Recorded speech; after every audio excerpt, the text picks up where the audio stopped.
Welcome to the channel. So Bangladesh ICC T20 world cup 2026 ఆడకూడదని decide అయింది. అసలు ఎందుకు ఇలా డిసైడ్ అయింది అండ్ బీసీసీఐ ఎలా రెస్పాండ్ అయ్యారనేది మనం ఒకసారి ఇక్కడ డిస్కస్ చేద్దాం.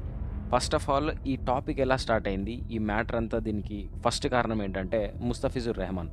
ఎప్పుడైతే ఐపీఎల్కి సంబంధించి ఆక్షన్ ఏ రోజైతే స్టార్ట్ అయిందో ఆ రోజు December 16న 9.20 crores కేకేఆర్ బంగ్లాదేశ్ రెహమాన్ని కొనుక్కోవడం జరిగింది. అయితే ఈ విషయం కొంతమంది ఆడియన్స్ కి గాని ప్రజలకు గాని బీసీసీఐ మీద మండిపడ్డారు. సో అక్కడ బీసీసీఐ ఏం చేయాల్సి వచ్చిందంటే Jan 3న ముస్తఫిజుర్ రెహమాన్ని టీంలో నుండి తీసేయమని కేకేఆర్ కి నోటీసులు ఇచ్చింది. సో ఇక్కడ ఏం జరిగింది, కేకేఆర్ ముస్తఫిజుర్ రెహమాన్ని తీసేయడం జరిగింది. అయితే this was the first step to this whole thing. ఇక్కడ ఏం జరిగిందంటే మొత్తం బంగ్లాదేశ్ క్రికెట్ టీం గానీ బీసీబీ బంగ్లాదేశ్ క్రికెట్ బోర్డు గానీ వాళ్ళందరూ డిస్టర్బ్ అయిపోయారు. దీంతో ఈ విషయంపై చాలా మండిపడడం జరిగింది. సో ఇది మాత్రమే కాకుండా రేపు రాబోయే T20 వరల్డ్ కప్ లో కూడా ఇండియాలో చాలా వెన్యూస్ లో వాళ్ళ మ్యాచెస్ ఉన్నాయి. సో వాళ్ళకి సెక్యూరిటీ రీజన్స్ అండ్ అలాగే పొలిటికల్ రీజన్స్ కూడా అభిప్రాయాల భేదాలు ఉండడం వల్ల వాళ్ళు బీసీసీఐని రిక్వెస్ట్ చేయడం జరిగింది. ఏంటంటే మా మ్యాచెస్ ఏమున్నా కూడా ఇండియాలో ఉన్న మ్యాచెస్ ని మీరు శ్రీలంకలో పెడితే మేము కొంచెం సేఫ్ గా ఫీల్ అవుతామని వాళ్ళు రిక్వెస్ట్ పెట్టారు. అయితే ఇక్కడ ఏం జరిగింది, బీసీసీఐ ఏదైతే వాళ్ళు రిక్వెస్ట్ చేశారో ఆ రిక్వెస్ట్ ని వాళ్ళు కరెక్ట్ గా పరిశీలించి రివ్యూ చేసి చూస్తే ఇక్కడ భద్రతకి సంబంధించి వాళ్ళకి ఎలాంటి లోటు లేదు, వాళ్ళకి ఎలాంటి ప్రాబ్లం లేదని వాళ్ళు తేల్చి చెప్పారు. అండ్ అలాగే వాళ్ళు ఏం చెప్పారంటే ఆల్రెడీ స్కెడ్యూల్ ఫిక్స్ అయిన T20 వరల్డ్ కప్ కి ఇప్పుడు ఏదో ఒక కారణంతోని మళ్ళీ వెన్యూస్ కనుక చేంజ్ చేసినట్లయితే రాబోయే కాలంలో సెక్యూరిటీ రీజన్స్ కానీ లేదా పెద్ద పెద్ద ప్రమాదాలు కూడా జరిగే అవకాశాలు ఉన్నాయి అని బీసీసీఐ చెప్పారు. సో ఈ రీజన్స్ వల్ల వాళ్ళు ఏం చేశారంటే ఏదైతే బంగ్లాదేశ్ రిక్వెస్ట్ చేశారో ఇండియన్ వెన్యూస్ లో కాకుండా శ్రీలంక వెన్యూస్ లో క్రికెట్ ఆడుతామని ఏదైతే రిక్వెస్ట్ చేశారో ఆ రిక్వెస్ట్ ని బీసీసీఐ ఒప్పుకోలేదు. సో ఎప్పుడైతే బీసీసీఐ వీళ్ళు చేసిన రిక్వెస్ట్ ని ఒప్పుకోలేదు, BCB Bangladesh cricket board have decided to opt out from tournament. వాళ్ళే సెల్ఫ్ గా బయటికి రావడం జరిగింది. వాళ్ళు చాలా క్లియర్ కట్ గా వాళ్ళు మెన్షన్ చేసి మరీ చెప్పారు. అండ్ దీనికి సంబంధించి వాళ్ళకి 240 crores వరకు వాళ్ళకి కాన్సిక్వెన్సెస్ కూడా ఉంటాయి అని ఐసీసీ చాలా క్లియర్ గా చెప్పారు. అయినా కూడా వాళ్ళు ఎలాంటి కాన్సిక్వెన్సెస్ కైనా మేము రెడీగా ఉన్నాము, but we are not ready to play in India అని చాలా క్లారిటీగా చెప్పారు. సో ఇలా బంగ్లాదేశ్ టోర్నమెంట్ నుండి విత్డ్రా చేసుకోవడం జరిగింది. అండ్ ఇక్కడ బీసీసీఐ కానీ ఐసీసీ కానీ బంగ్లాదేశ్ ని రూల్ అవుట్ చేయడం కాకుండా బంగ్లాదేశ్ స్వయంగా విత్డ్రా చేసుకుంది. ఇలాంటి సంఘటన మనకు చాలా కొత్తగా అనిపిస్తుంది, ఎందుకంటే వరల్డ్ కప్ ఎవరికైనా చాలా స్పెషల్. బట్ ఇక్కడ ఏంటంటే వాళ్ళకి ప్రాణాలకి మించి వరల్డ్ కప్ ఈజ్ నథింగ్ అని వాళ్ళు ఒక భావనలో ఉన్నారు. సో వాళ్ళు విత్డ్రా చేసుకున్నారు. అయితే ఇక్కడ ఈ టాపిక్ మీద ఇక్కడ నా పాయింట్ ఏంటంటే 10 మంది క్రిటిసైజ్ చేసినప్పుడు లేదా 10 మంది 10 కామెంట్స్ చేసినప్పుడు బీసీసీఐ అంత సీరియస్ గా తీసుకొని ముస్తఫిజుర్ రెహమాన్ ని తీసేశారు. మరి అలాంటప్పుడు అసలు ముస్తఫిజుర్ రెహమాన్ ని ఆక్షన్ లో పెట్టడం ఎందుకు, అది నా ఫస్ట్ పాయింట్. ఎందుకంటే చాలా సార్లు ఏమవుతుంది, ఇలాంటి కమ్యూనల్ రైట్స్ కానీ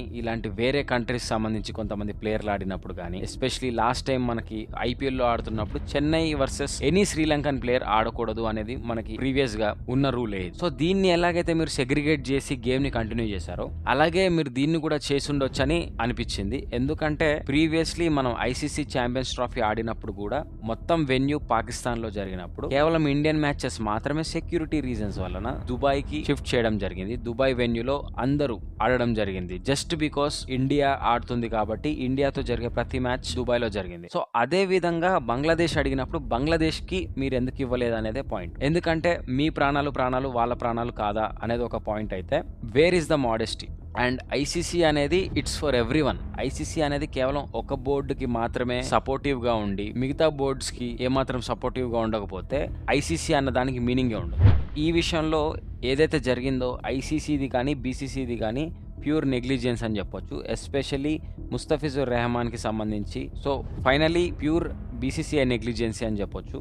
so next PCB involvement in this matter ఏంటంటే పాకిస్తాన్ కూడా బంగ్లాదేశ్ క్రికెట్ బోర్డ్ ని సపోర్ట్ చేయడం జరిగింది అండ్ వాళ్ళు కూడా ఈ టోర్నమెంట్ ని ఆడము అని స్పష్టం చేశారు. కానీ రీసెంట్ గానే ఐసీసీ పెట్టిన కండిషన్స్ కి వాళ్ళు ఒప్పుకొని గేమ్ ఆడడం జరుగుతుంది. వాళ్ళు ఇప్పుడు ఈ వరల్డ్ కప్ ఆడుతున్నారు. బట్ దీనికన్నా ముందు వాళ్ళు ఆడము అని ఎందుకు అన్నారు అనేది మనం ఇప్పుడు తెలుసుకుందాం. ఎందుకంటే పీసీబీ ఎప్పుడు కూడా ఏమనుకుంటుందంటే ICC always supports BCCI and PCB ఎప్పుడు కూడా బీసీసీఐకి అగేన్స్ట్ గానే ఉంటుంది. సో ఎప్పుడైతే ఐసీసీ బీసీసీఐ కి మాత్రమే ఎక్కువ సపోర్టెడ్ గా ఫేవర్డ్ గా ఉన్నప్పుడు ఆబ్వియస్లీ పీసీబీ ఐసీసీని కూడా లెక్క చేయని పరిస్థితి వస్తుంది. ఎందుకంటే చాలా సార్లు వీళ్ళు ఎలా ఫేవర్ చేశారంటే, ఎస్పెషల్లీ ఇందాక నేను చెప్పినట్టు ఛాంపియన్స్ ట్రోఫీ 2025 కి ఇండియన్ ప్లేయర్స్ ని దుబాయ్ కి తీసుకెళ్లి అక్కడ ఆడిపించడం జరిగింది. Why not the same favour to Bangladesh అనేది వీళ్ళ పాయింట్. అండ్ రెండోది వాళ్ళు ఏమనుకుంటున్నారంటే దిస్ ఇస్ నాట్ ఫేర్, ఎందుకంటే వాళ్ళకు ఒక ట్రీట్మెంట్ వీళ్ళకు ఒక ట్రీట్మెంట్ అనేది వీళ్ళకి అసలు నచ్చలేదు. అండ్ ఆ రీజన్ వాళ్ళు చాలా జెన్యూన్ గా భావించారు, ఎందుకంటే వాళ్ళకి నిజంగానే థ్రెట్ ఉంది కాబట్టి. అండ్ రెండో విషయం ఏంటంటే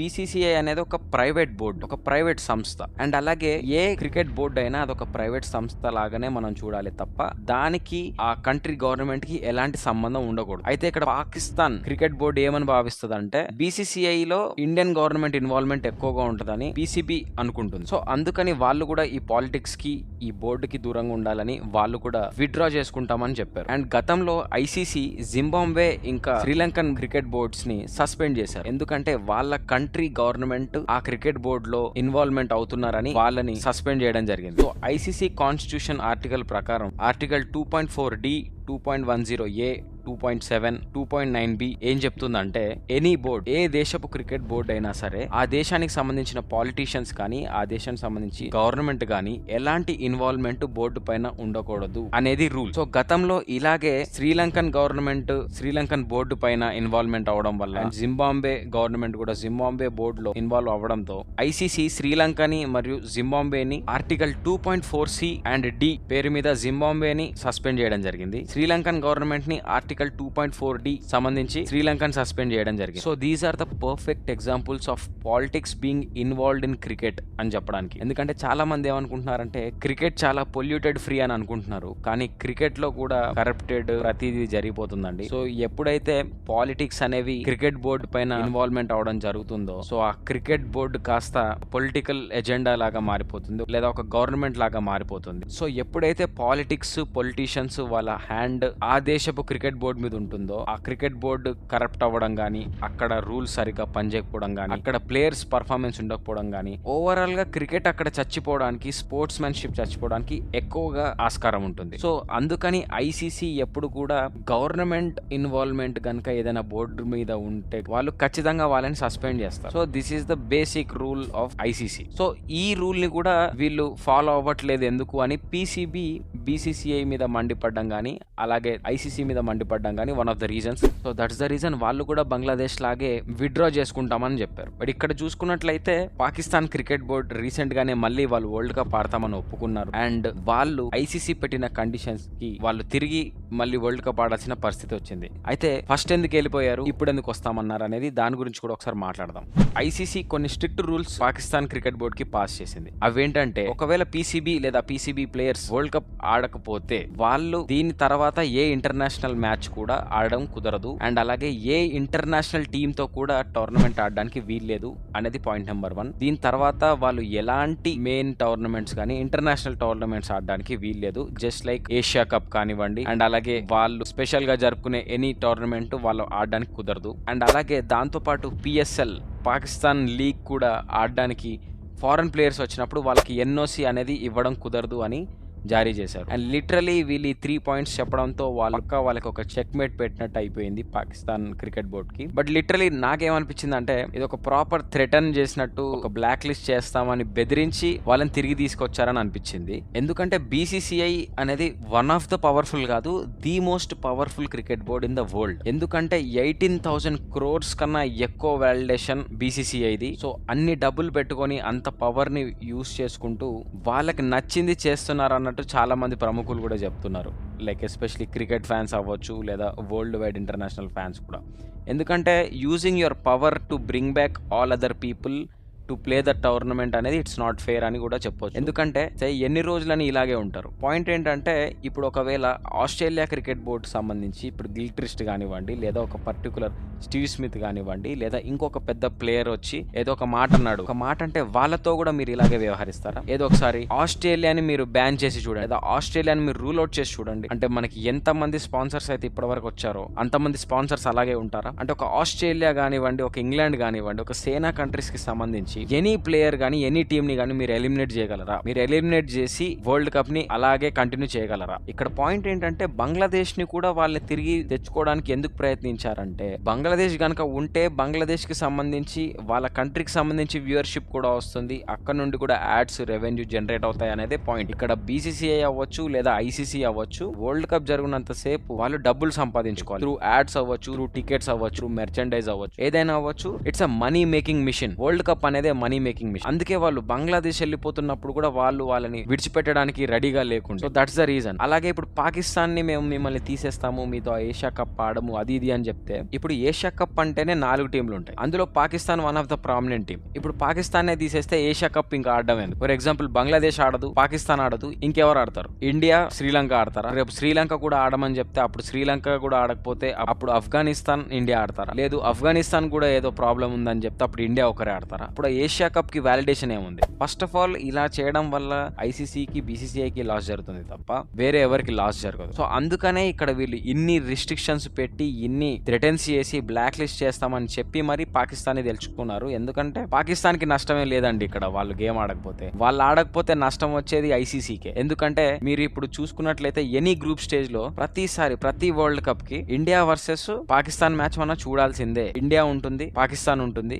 ఇంకేదో చిన్న దేశం ఉంటుంది, ఓమాన్ ఉంటుంది, నేపాల్ ఉంటుంది, అమెరికా ఉంటుంది. అంటే ఇండియా పాకిస్తాన్ కనీసం ఒక 2 సార్లైనా ఆడేలాగా వీళ్ళు డిజైన్ చేస్తారు. అండ్ ప్రతిసారి ఆ 4 లేదా 5 టీంలు ఉంటాయి. ఇండియా పాకిస్తాన్ తీసేస్తే మిగతా 2-3 టీమ్స్ ఉంటాయి, అవి కూడా చాలా చిన్న టీమ్స్, వాటి మీద ఈజీగా గెలిచేయచ్చు. సో ఇలాంటి షెడ్యూల్ ని పెట్టేసుకొని మనీ సంపాదించుకుందాం అనే పాయింట్ ఆఫ్ వ్యూలో ఐసీసీ ఉంటారు. ఐసీసీ కానీ బీసీసీఐ కానీ వాళ్ళు అలా ఆలోచిస్తారు. అలాంటప్పుడు పాకిస్తాన్ ఆడకపోతే ఎక్కువ నష్టం ఎవరికి? ఐసీసీకి, బీసీసీఐకి. సో ఎస్పెషలీ బీసీసీఐ ఇప్పుడు హోస్టింగ్ కంట్రీ కాబట్టి బీసీసీఐకి ఇంకా చాలా లాస్ జరుగుతుంది ఇలాంటి మెయిన్ మ్యాచెస్, ఇలాంటి మెయిన్ టీమ్స్ ఆడకపోతే కనుక. సో ఇక్కడ పాయింట్ ఏంటంటే ఏషియా కప్ కానివ్వండి, వరల్డ్ కప్ కానివ్వండి, just because of India versus Pakistan match ని వాళ్ళు కండక్ట్ చేసి డబ్బులు సంపాదించుకుందామనే తప్ప ఒక బ్రాడ్కాస్టింగ్ క్వాలిటీ పెంచుదామనో లేదా ప్లేయర్ క్వాలిటీ పెంచుదామనో గ్రౌండ్ క్వాలిటీ పెంచుదాం అనేది మాత్రం ఎప్పుడు డిస్కషన్ ఉండదు. So it's always about money making, money making, money making, అంతే తప్ప ఇప్పుడు ఆల్రెడీ మనం India versus Pakistan head to head tournament మ్యాచ్లు అనేది ఆడట్లేదు. సో అందుకని చెప్పి ఏషియా కప్ పెట్టుకున్నట్టు ఉందే తప్ప ఇక్కడ ఏముంది? ఫర్ ఎగ్జాంపుల్ మనం India versus Australia head to head టోర్నమెంట్లు ఆడతాం, ఇండియా వర్సెస్ న్యూజిలాండ్ ఆడతాం, ఇండియా వర్సెస్ ఇంగ్లాండ్ ఆడతాం. బట్ ఇండియా వర్సెస్ పాకిస్తాన్ అనేది మనం ఆడము, ఎందుకంటే అది కొన్ని సంవత్సరాల క్రితమే బ్యాన్ చేశారు. సో అందుకని చెప్పి సపరేట్ గా ఏషియా కప్ అనేది క్రియేట్ చేసేసి ఆ మిగతా వాళ్ళందరినీ ఎవరిని పడితే వాళ్ళని టీంలు పెట్టేసి ఇండియా పాకిస్తాన్ ఒకే స్టేజ్ లో వేసేసి ఒకే గ్రూప్ లో వేసి వీళ్ళు ఆడుతుంటే మనీ జనరేట్ చేసుకునేది బీసీసీఐ గానీ ఐసీసీ గానీ. దీనికోసం వాళ్ళకి పాకిస్తాన్ ని వాళ్ళని యూజ్ చేసుకొని వాళ్ళని బెదిరించుకొని మరీ పెట్టుకుంటున్నారు. సో ఇది కూడా ఎన్ని రోజులు చేస్తారనేదే నా డౌట్. ఎందుకంటే రేపు ఆస్ట్రేలియా కూడా ఇలాగే చేస్తే మీరు తీసేస్తారా వాళ్ళని? అంత తీసే దమ్ముందా బీసీసీఐకి అనేది నా ఫస్ట్ క్వశ్చన్. అండ్ ఐసీసీ కూడా will they ever dare to make such steps towards సేనా కంట్రీస్? ఒక సౌత్ ఆఫ్రికా అవ్వచ్చు, ఒక న్యూజిలాండ్ అవ్వచ్చు, ఒక ఇంగ్లాండ్ అవ్వచ్చు, ఒక ఆస్ట్రేలియా అవ్వచ్చు. Can you behave in the same way you are behaving with Bangladesh or Pakistan? That is very questionable. అది దానికి సంబంధించి మీ ఒపీనియన్ ఏంటో మీరు చెప్పండి. ఎందుకంటే they're always looking for money తప్ప ఇక్కడ ఒక క్రికెట్ ని పెంచుదామన్నా లేదా క్రికెట్ క్వాలిటీని పెంచుదాం అనేది మాత్రం డిస్కషన్ కాదండి. ఒకరు ఆడరు అన్నప్పుడు వాళ్ళని వదిలేయడమే కరెక్ట్. కానీ వెళ్తానని చెప్పిన కూడా పట్టుకొచ్చి వాడిని కూర్చోబెట్టి మరి ఆడరా అంటే ఒక గన్ పాయింట్ మీద పెట్టి ఆడిపించినట్టే అనిపిస్తుంది అని అనుకోవచ్చు. సో ఫైనలీ ఇదండి మ్యాటర్. ఈగో వల్ల వరల్డ్ క్రికెట్ కి ఎలాంటి నష్టం జరగొద్దండి. ఎందుకంటే cricket is always filled with sportsmanship. అంతేగాని దీన్ని ఒక పాలిటిక్స్ చేసి దీన్ని ఇంకేదో మనీ మేకింగ్ మిషన్ లాగా చేసి క్రికెట్ ని చంపకూడదు అనేదే మా ఒపీనియన్. సో ఏదేమన్నా ఈ విషయంలో బంగ్లాదేశ్ ఆల్మోస్ట్ వాళ్ళ బోర్డు దగ్గర ఉండే డబ్బులే 420 కోట్లు సంథింగ్ ఉంటాయి. వాళ్ళు ఇప్పుడు ఈ వరల్డ్ కప్ ఆడనందుకు వాళ్ళకు 240 crores వరకు వాళ్ళకి జరిమానా ఇస్తున్నారు. దానికి కూడా వాళ్ళు సిద్ధంగా ఉండి 240 crores వాళ్ళు పెనాల్టీ తీసుకుంటున్నారు అండ్ దాన్ని వాళ్ళు తిరిగిస్తున్నారు కూడా. అండ్ వాళ్ళు మాత్రం చాలా స్ట్రాంగ్ ఉన్నారు. మన బీసీసీఐ మాత్రం అలా చేయలేకుండా ఉండలేకపోయింది. ఎందుకంటే ఏషియా కప్ అప్పుడు మీరు చూసారు. అండ్ ఈ విషయంలో బీసీబీ గ్రేట్ అని చెప్తా. ఎందుకంటే వాళ్ళ బోర్డుకి సంబంధించి కానీ వాళ్ళ ప్లేయర్ కి సంబంధించి కానీ ఎవరైనా ఏమైనా అంటే వాళ్ళు హర్ట్ అయినప్పుడు లేదా వాళ్ళకి థ్రెటన్ ఫీల్ అయినప్పుడు వాళ్ళు గేమ్ ఆడకుండా వాళ్ళ ఆత్మగౌరవానికి వాళ్ళు స్టాండ్ తీసుకొని వాళ్ళు నిల్చున్నారు. బట్ బీసీసీఐ ఇదే విషయంలో ఫెయిల్ అయిందని నేను చెప్తాను. ఎందుకంటే previously last time Pahalgam attack జరిగిన కొన్ని రోజుల తర్వాత ఏషియా కప్ ఆడడం జరిగింది. కేవలం మనీ కోసమే తప్ప there was nothing stand, there was nothing and it was only politics. That to cricket ఆడడానికి వెళ్ళిన వారు కూడా అక్కడ షేక్ హ్యాండ్ కూడా ఇవ్వకుండా ఒక స్పోర్ట్స్మెన్షిప్ లేని క్రికెట్ జరిగింది. సో ఇలాంటి స్పోర్ట్స్మెన్షిప్ లేని క్రికెట్ జరిగే బదులు అసలు ఆ టోర్నమెంట్ జరగకపోతే 100% కరెక్ట్ అని నేను చెప్తాను. ఎందుకంటే క్రికెట్ ఈజ్ అ స్పోర్ట్స్మెన్షిప్. అది ఆడుతున్నామంటే cricket is a gentlemen game అంటాము. సో జెంటిల్మెన్ లాగా ఆడాలి, జెంటిల్మెన్ లాగా వచ్చేయాలి. అంతేగాని